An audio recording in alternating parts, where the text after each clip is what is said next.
নূর Islamic scribe চ্যানেলে আপনাদের সবাইকে স্বাগত। চ্যানেলটি সাবস্ক্রাইব করে আপনারা পাশে থাকবেন।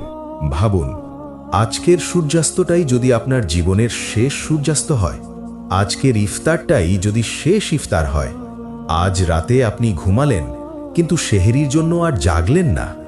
মানুষ বলছে সে তো এই রমজানেই ছিল, হঠাৎ চলে গেল। আপনি কি প্রস্তুত আপনার রবের সামনে দাঁড়ানোর জন্য?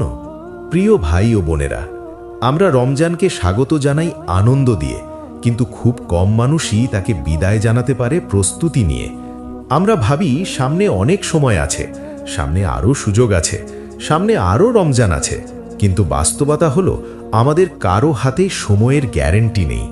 গত বছর যে মানুষটি আপনার পাশে দাঁড়িয়ে তারাবি পড়েছিল, যে আপনার সঙ্গে হাসি মুখে ইফতার করেছিল, সে আজ হয়তো কবরের অন্ধকারে একা শুয়ে আছে। সে কি বুঝেছিল সেটাই ছিল তার জীবনের শেষ রমজান? আমরা আজও বুঝতে চাই না। আমরা আজও নিজেকে বলি এখনো তো বয়স আছে। অথচ মৃত্যু বয়স দেখে আসে না, সুস্থতা দেখে আসে না, ব্যস্ততা দেখে আসে না। যদি এই রমজানই শেষ হয়, তাহলে আজকের প্রতিটি মুহূর্ত কত ভয়ঙ্কর গুরুত্বপূর্ণ। রমজান আমাদের জন্য শুধু রোজা রাখার মাস নয়, এটি হৃদয় বদলানোর মাস। কিন্তু আমাদের হৃদয় কি বদলাচ্ছে? আমরা দিনভর না খেয়ে থাকি, কিন্তু আমাদের চোখ কি হারাম থেকে বেঁচে থাকে? আমরা পানি থেকে দূরে থাকি, কিন্তু আমাদের জিহ্বা কি গীবত থেকে দূরে থাকে? আমরা ক্ষুধা সহ্য করি, কিন্তু আমাদের অহংকার কি কমে? যদি এই রমজানই শেষ হয়, তাহলে আল্লাহ কি বলবেন, আমার বান্দা শুধু ক্ষুধা কষ্ট করেছে, নাকি বলবেন সে তার অন্তরকে পবিত্র করেছে? রোজা শুধু পেটের নয়, রোজা হলো আত্মার। যদি আত্মা না বদলায়, তাহলে রমজান আমাদের জন্য শুধু ক্যালেন্ডারের একটি মাস হয়ে থাকবে। ভাবুন, আজ আপনি সিজদায় গেছেন, আপনার কপাল মাটিতে, কিন্তু যদি এটাই হয় জীবনের শেষ সিজদা, আপনি কি সেই সিজদায় মন খুলে কেঁদেছেন? আপনি কি আপনার গোপন গুনাহগুলোর জন্য ক্ষমা চেয়েছেন? আমরা কত গুনাহ করি যা কেউ জানে না, কিন্তু আল্লাহ জানেন, আর তিনিই অপেক্ষা করছেন আমরা কবে ফিরে আসব। যদি এই রমজানই শেষ হয়, তাহলে আজই সেই দিন, আজই সেই সময় যখন আমরা বলবো, হে আল্লাহ, আমি আর দেরি করতে চাই না, আমি আপনার দিকে ফিরে আসতে চাই। আমরা দুনিয়ার জন্য কত পরিকল্পনা করি, ঈদের বাজার, নতুন পোশাক, পরিবার নিয়ে আনন্দ, সব ঠিক করি, কিন্তু আমরা কি কখনো কবরের জন্য পরিকল্পনা করি? যদি এই রমজানই শেষ হয়, তাহলে ঈদের সকাল হয়তো আমরা দেখব না, হয়তো ঈদের দিনই আমাদের জানাজা হবে। তখন মানুষ কাঁদবে, দোয়া করবে, কিছুদিন পর ভুলে যাবে, কিন্তু কবরের ভেতরে আমরা একা থাকব। সেখানে থাকবে না আলো, থাকবে না বন্ধু, থাকবে না কোনো অজুহাত, থাকবে শুধু আমাদের আমল। যদি এই রমজানই শেষ হয়, তাহলে আমাদের আমল কি কবরকে আলোকিত করবে? রমজান হলো কোরআনের মাস।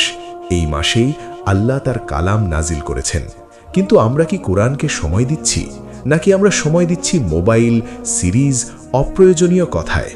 যদি এই রমজানই শেষ হয়, তাহলে কোরআন কি আমাদের জন্য সুপারিশ করবে, নাকি অভিযোগ করবে যে আমরা তাকে অবহেলা করেছি? কিয়ামতের দিন যখন আমরা একা দাঁড়াবো, তখন আমাদের পাশে দাঁড়াবে শুধু সেই আমল যা আমরা আন্তরিকতার সঙ্গে করেছি। রমজানের শেষ 10 দিন রহমত ও নাজাতের দিন। এই দিনগুলোর ভেতর লুকিয়ে আছে লাইলাতুল কদর, হাজার মাসের চেয়েও উত্তম একটি রাত। যদি এই রমজানই শেষ হয়, তাহলে হয়তো এটাই আপনার জীবনের একমাত্র সুযোগ হাজার মাসের ইবাদতের সওয়াব অর্জন করার। আপনি কি সেই রাত খুঁজছেন, নাকি আপনি ভাবছেন আরও সময় আছে? সময় খুব দ্রুত ফুরিয়ে যায়, জীবন খুব দ্রুত শেষ হয়ে যায়। আজ আমরা আছি, কাল নাও থাকতে পারি। ভাই ও বোনেরা, আল্লাহ আমাদের ভালোবাসেন বলেই আমাদের আবার রমজান দিয়েছেন। এটি শাস্তি নয়, এটি সুযোগ, এটি শেষ সতর্ক বার্তা হতে পারে। যদি এই রমজানই শেষ হয়, তাহলে এটিকে এমনভাবে কাটান যাতে আল্লাহ সন্তুষ্ট হন। নামাজ ঠিক করুন, গীবত ছেড়ে দিন, হারাম সম্পর্ক ছিন্ন করুন, কারো হক নষ্ট করে থাকলে ফিরিয়ে দিন, বাবা মায়ের কাছে মাথা নত করুন, মানুষকে ক্ষমা করুন, নিজের অহংকার ভেঙে ফেলুন, কারণ হয়তো আরেকটি সুযোগ আসবে না। একদিন আমরা সবাই চলে যাব। আমাদের ঘর অন্য কেউ ব্যবহার করবে, আমাদের বিছানায় অন্য কেউ ঘুমাবে, আমাদের জায়গা অন্য কেউ দখল করবে, কিন্তু আমাদের কবর হবে আমাদের চিরস্থায়ী ঠিকানা কিয়ামত পর্যন্ত। যদি এই রমজানই শেষ হয় তাহলে এটিকে এমন শেষ বানান যা আপনার জন্য জান্নাতের দরজা খুলে দেয়। এমনভাবে আল্লাহর দিকে ফিরুন যেন তিনি বলেন, আমার বান্দা সত্যিই আমাকে চেয়েছিল আর আমি তাকে ক্ষমা করে দিলাম। আজ সিদ্ধান্ত নিন, এখনই সিদ্ধান্ত নিন।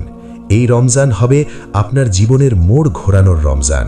যদি এটি শেষও হয় তবে এটি হবে সবচেয়ে সুন্দর শেষ, যে শেষের পর শুরু হবে চিরস্থায়ী সুখের জীবন।